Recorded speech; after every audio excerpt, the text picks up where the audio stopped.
पण आता बेशुद्ध झालेल्या सीतामातेला त्या ठिकाणी सावध जर करायचं असेल तर त्यासाठी काय करावं लागेल? माझ्या भगवान परमात्म्याचं त्या ठिकाणी भजन करावं लागेल, कथा करावी लागेल. आणि तुम्हाला आज सांगतो, रामायण कथा का करायची? कानाला गोड वाटती तो भाग झाला, पण बरेच असणारे झोपलेले काही महाराज आहेत, त्यांना जागा करण्यासाठी, सावध करण्यासाठी, माणसाला परत माणसात आणण्यासाठी, माणसासारखा माणसाबरोबर व्यवहार करण्यासाठी, आपल्या मनातलं असणारं माणूस पण जागा करण्यासाठी त्या ठिकाणी रामकथा गायली जाते, संकीर्तन त्या ठिकाणी प्रभू रामचंद्राचं गायलं जातं. तीच युक्ती माझ्या मारुतीरायांनी असणाऱ्या त्या ठिकाणी केली. आता म्हणे आपण कीर्तन करू, रामकथेचं गायन करू, त्याशिवाय सीतामाता सावध होणार नाही. आता माझ्या मारुतीरायांनी काय महाराज कथा केली, पुढे आपण ऐका.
झालेला आहे असं मारुतीराय वर्णन करते.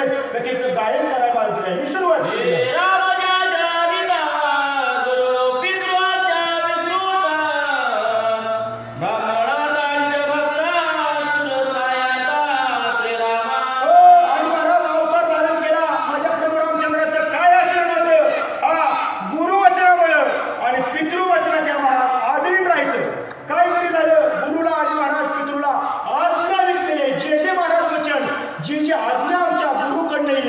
आमच्या वडिलांकडून त्याच्या आज्ञेचं पालन करणं हे माझ्या प्रभू रामचंद्राचं कर्तव्य आहे.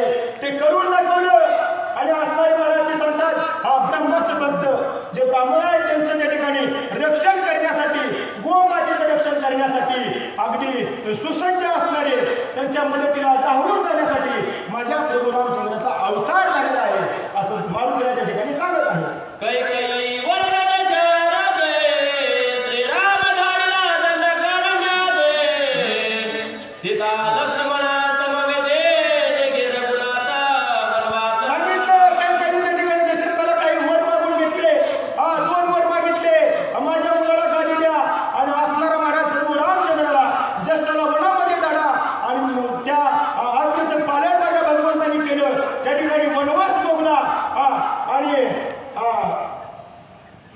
सीतामातेसोबत लक्ष्मणाला घेऊन ते वनवासाला आलेले आहेत. एवढी आज्ञा माझ्या भगवान रामचंद्रांनी त्या ठिकाणी पाळलेली आहे. त्या आज्ञेचं पालन केलेलं आहे. मारुतीराय त्या ठिकाणी कथा वर्णन करत आहे. वनवास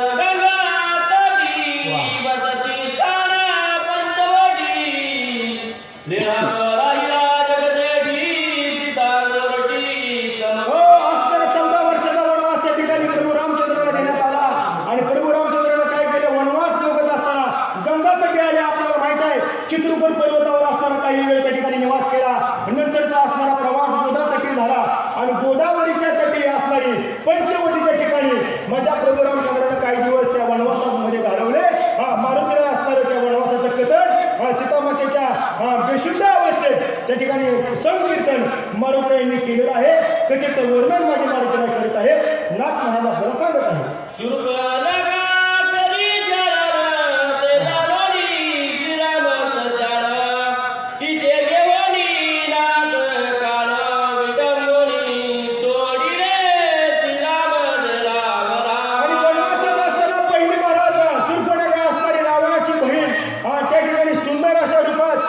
लक्ष्मणाला प्रभू रामचंद्राला छळायला त्या ठिकाणी आली होती. पण तिची सुद्धा विटंबना केली. तिचं असणारं नाक कान त्या ठिकाणी छाटून कापून त्या ठिकाणी घेतलं. तिला नकटी करून त्या ठिकाणी पाठीमाघारी पाठवली. असं त्या ठिकाणी मारुतीराय कथेचं गायन करत आहे.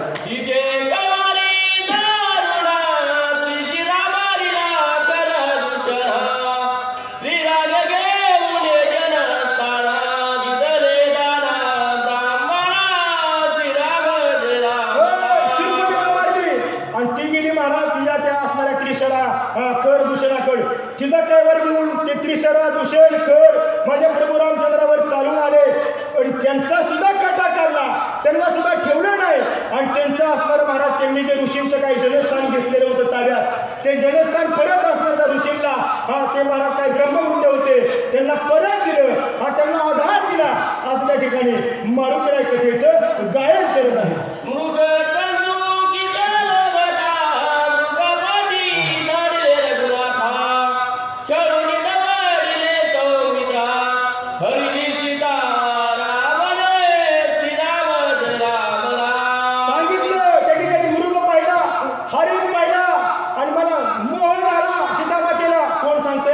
मारुतीराय कथेचं वर्णन करतात. बरं मारुतीराय होते का?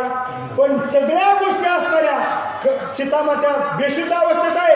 पण सीतामातेला वाटावं कोणतरी रामाचं भक्त आहे, विश्वास बसावा म्हणून कथेचं गायन केलं. असणारी कथा सांगत असताना आता ही सीतामातेचीच कथा सांगितली. महाराज सांगितलं त्या मृगाला पाहिलं, तिच्या मोहापोटी महाराज त्या कंचुकीच्या मोहापोटी आपल्या असणाऱ्या प्रभू रामचंद्राला त्या मृगाच्या पाठीमागे लागलं. लक्ष्मण जात नव्हता, पण छळून त्याला आपण लावलं. जा म्हणून सांगितलं रामाला मदत कर, पण लक्ष्मण जायला तयार नव्हते. लक्ष्मण रेखा बोलली, पण आपण त्या आज्ञेचं पालन केलं नाही. याच्या महाराज आज्ञेचं पालन केलं नाही. याला आपल्याला फळ म्हणून शिक्षा म्हणून रावणाने हरण केलं. रावण त्या ठिकाणी घेऊन आपल्याला सीतामातेला लंकेमध्ये आला. मला त्या कथेचं वर्णन माझे मारुतीराय त्या ठिकाणी करत आहे. श्रीराम